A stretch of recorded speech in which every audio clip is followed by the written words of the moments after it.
Salut les youtubers, on se retrouve aujourd'hui pour une vidéo très spéciale. J'étais super content de voir que vous avez apprécié ma story à Mexico et vous avez été nombreux à me demander de refaire d'autres stories. Donc c'est avec grand plaisir que je récidive. Je vais donc vous raconter aujourd'hui le jour où je n'aurais jamais dû mentir sur mon CV.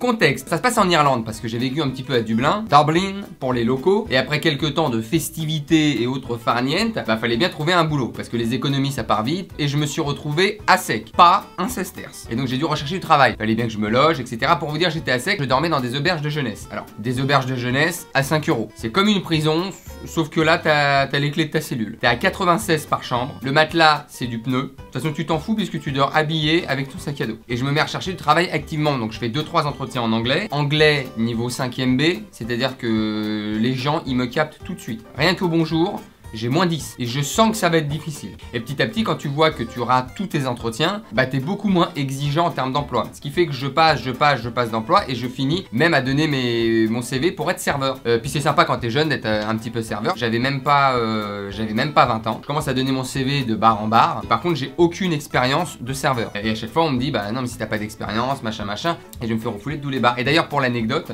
à un moment donné, je reçois un texto d'un mec qui me dit, j'ai mon pote qui tient un restaurant qui t'a vu, que t'as rencontré, et il m'a donné ton numéro parce que moi je suis gérant de boîte de nuit et je recherche des serveurs. Alors moi je dis ok et tout, pas de souci, je suis chaud, et il me dit c'est la boîte de nuit, une des boîtes de nuit les plus prisées de Dublin, c'est très bien payé, à 3000 € par mois de salaire, plus les tips, c'est-à-dire les pourboires, on était à 4000 € de moyenne, il me dit, par mois. Mes serveurs se font 4000 € par mois. Moi je suis chaud bouillant, chaud patate, déjà au tiers je disais oui. Donc je lui dis pas de soucis. Il me dit par contre pour l'info c'est une boîte gay. Bon, alors moi je dis j'en ai rien à faire, moi de toute façon les clients font ce qu'ils veulent, moi je suis serveur, il n'y a pas de soucis. Et il me dit par contre au niveau de l'info, il y a quand même une condition, faut que tu le saches. Tu seras habillé pour être serveur et d'un chapeau de cow-boy, d'un boxeur moulant et de Santiago. Là je lui ai dit, bon c'est gentil, c'est bien payé, tout est bien sympathique, mais je vais pas faire Walker Texas Rangers à poil. J'étais obligé de refuser l'offre. Voilà, donc je continue mes recherches et je suis vraiment, je compte rentrer en France à un moment donné. Et il n'y a plus de sous, il n'y a pas d'emploi, ça fonctionne pas. La machine est enrayée. On ne répond pas à mon CV, qui à l'époque, je suis très jeune, qui peut tenir sur un post-it. Niveau expérience, j'ai rien. J'ai dû faire un stage d'observation en 3e dans une imprimerie. Bonjour, c'est mon CV. J'ai fait un stage en 3e qui a duré 3 jours. Et je connais tout sur les impressions toucher mat, toucher brillant, reprographie. Et donc je tombe sur une offre de chef comptable, super bien payé. Je crois qu'on était pareil, on devait être à 4000 € par mois. Je n'ai jamais fait de comptabilité de ma vie, mais petite ampoule au-dessus de la tête, je me suis dit, pourquoi pas le tenter? J'apprendrai sur le tas. Vous voyez mon petit film là qui commence à se faire? Ça doit pas être compliqué. Je vais postuler en tant que chef comptable en Irlande. Et donc, je fais mon CV, je mitonne comme un porc. Là, dans ma tête, c'est Christophe Rocancourt. Là, je suis à fond, je me dis que je vais croquer le monde. Prochain entretien, c'est PDG d'Apple. Fin de journée, j'ai un prix Nobel. Là, je suis dans mon game. Plus rien ne m'arrête. Je suis à fond, j'envoie le CV. On me répond, Monsieur Verrecchia, Mr. Verrecchia, nous serions très contents de vous recevoir, etc., etc. Je chope l'entretien. Là, je suis chaud comme la braise. Je me dis, ok, je crois que c'était le lendemain en plus. C'était le lendemain, donc j'ai même pas le temps de trop préparer. Mais bon, vite fait, je vais chercher sur Wikipédia quand même qu'est-ce que c'est un chef comptable. Je me prépare, quoi. Donc j'y vais, je me pointe à l'entretien. Arrivé dans la salle d'attente, c'est que des têtes de gestionnaires. Des mecs qui ont master plus 8. Tu sens qu'ils n'ont pas souri avant 32 ans. Genre de mec, le soir il rentre chez lui, il fait des bilans passifs-actifs pour se détendre. Ça fait des maquettes d'avions russes le week-end. Ils sont tous, tu sais, costumes avec la petite sacoche en cuir. Moi j'arrive, j'ai une pochette plastique. Je sens que je suis pas à ma place. Un facochère au milieu des poissons. T'as beau nager, faut quand même que tu remontes toutes les 15 secondes pour prendre de l'air. Ils te reconnaissent très vite. Donc je vois les gens défiler. Là je suis là, je me dis bon, allez, reste dans ton truc. Tu vas leur sortir une petite mascarade, une petite biographie de derrière les fagots. Donc j'attends, et là ils m'appellent. Donc il y a un homme, une femme qui arrive, parce qu'ils sont deux. C'est même pas l'entretien face à face où tu peux tenter un peu de bluff. Là ils sont deux. Un homme, une femme qui m'appelle, donc Monsieur Verrecchia, vous êtes là, bien sûr. Et c'est à ce moment ultime où tu te lèves, t'as toute ta confiance qui se barre. Et toi tu te dis, qu'est-ce que je fais là?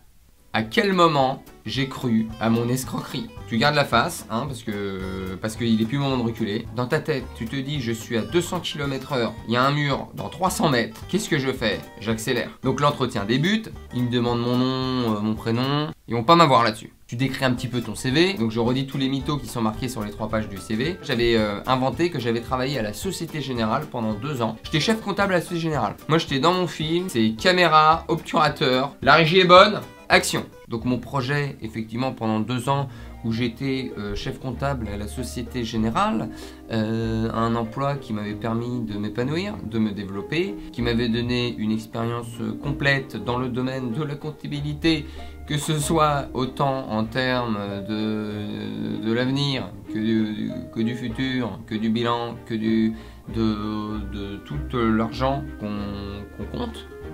Voilà un petit peu au niveau de l'expérience. Et là vient les questions fatidiques, que je n'avais bien évidemment pas du tout préparées. Tout a été réglé en 1 seconde. Hein. Il me dit, et sur quel logiciel travaillez-vous en France? Donc là, tu as un moment de chaud-froid dans le dos.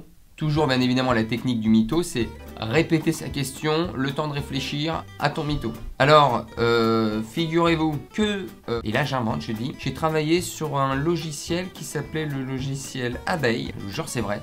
Je dis le logiciel Abeille, hein, c'est un logiciel qui était propre à notre banque. Les deux, tu sais, qu'osent pas se regarder, mais qui se disent là, on est en face de Louis de Funès. Donc l'entretien se poursuit et petit à petit tu sens que tout le décor il s'effrite. C'est-à-dire que là le maquillage y fond, ils m'ont grillé, j'ai grillé qu'ils m'ont grillé, mais quand même on fait semblant pendant quelques minutes de finir l'entretien. Alors c'est des questions auxquelles je peux même plus répondre. Hein. À combien de taux de je sais pas quoi s'élevait le bilan comptable? T'as envie d'enlever ton masque et de dire on arrête, c'est bon, j'ai menti, mais ça va aussi. Eh mais vous, ça avez jamais menti aussi. T'as envie de t'arrêter. Bref, Christophe Rocancourt se transforme en Zavata. Pour vous dire, hein, l'entretien a duré 12 minutes. Donc quand un entretien il dure 12 minutes, soit ils ont trouvé la perle rare, n'en jetez plus, on a notre champion, on arrête tout et on l'augmente. Il n'est pas encore embauché, mais on l'augmente. Soit ils se sont dit, on arrête la mascarade, merci monsieur, c'était très instructif, on a bien rigolé mon bonhomme, il s'agirait maintenant de laisser travailler les adultes. Donc bon, on sort de l'entretien, merci, au revoir, on vous recontactera. J'ai même pas fait semblant de dire ah bon c'est sous combien de jours que... Non, on vous recontactera. Tu sais, j'ai dû lui faire un signe dans l'œil. Allez, elle pousse pas non plus, on s'est capté, c'est bon. Donc je sors en mode défaite. Limite, t'es content de sortir parce que c'est fini, mais bon, t'es pas content parce que tu sais que tu vas retrouver la vie réelle. Et donc je sors, et dans l'après-midi, je reçois un coup de fil, je vois leur numéro. Je me dis...